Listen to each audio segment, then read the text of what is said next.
Next நம்ம பார்க்குற வண்டி பார்த்தீங்கன்னா low budget vehicle. Low budget சென்னையில் ஃபுல்லாக போலீஸ் தான் அந்த வண்டி அதிகமாக வச்சிருந்துச்சு. ஆமாம், இந்த வண்டி பார்த்தீங்கன்னா ஹுண்டாய் அசன்ட் 2009 மாடல், 3 ஓனரு, பெட்ரோல் வண்டி.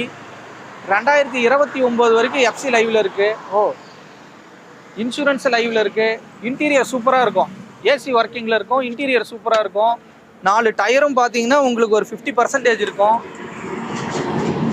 இந்த வண்டியை எடுத்தீங்கனாலும் நீங்கள் எந்த செலவும் பண்ண தேவையில்ல. பியூர் பெட்ரோல் வண்டி. மைலேஜ் பார்த்தீங்கன்னா உங்களுக்கு 15-16 கிலோமீட்டர் தாராளமாக வரும். இது லோ பட்ஜெட் வெஹிக்கிள். இதுக்கு நம்ம கோட் பண்ணுற ப்ரைஸ் எவ்வளோன்னு பார்த்தீங்கன்னா 1.25 ரூபா சொல்லல, 1.5 ரூபாயும் சொல்லல, 1,35,000 ரூபா சொல்றேன். சரிங்க. 1,25,000 ரூபாய்க்கு கொடுக்குறேன். நேர்ல வாங்க. இன்னும் 5-10 கம்மியா வேணும்னா கூட இன்னும் 5-10 கம்மியா தரேன். ஆனா இதுல பெரிய பிளஸ் என்னன்னா எடுத்துக்கொண்டே வேலை இல்லை. எடுத்தா எந்த வேலையும் செய்ய தேவையில்ல. நீங்க அப்படியே பெட்ரோல் மட்டும் போட்டு அப்படியே நீங்க பாட்டுக்கு ஓட்டிட்டு போயிட்டே இருக்கலாம் வண்டியை. எஃப்சி லைவ், இன்சூரன்ஸ் லைவ்ல இருக்கு. ஏசி முதற்கொண்டு எல்லாமே ஒர்க்கிங்ல இருக்கு. எஃப்சி 2029 வரைக்கும் லைவ்ல இருக்கு. நெக்ஸ்ட் வண்டியை பார்த்து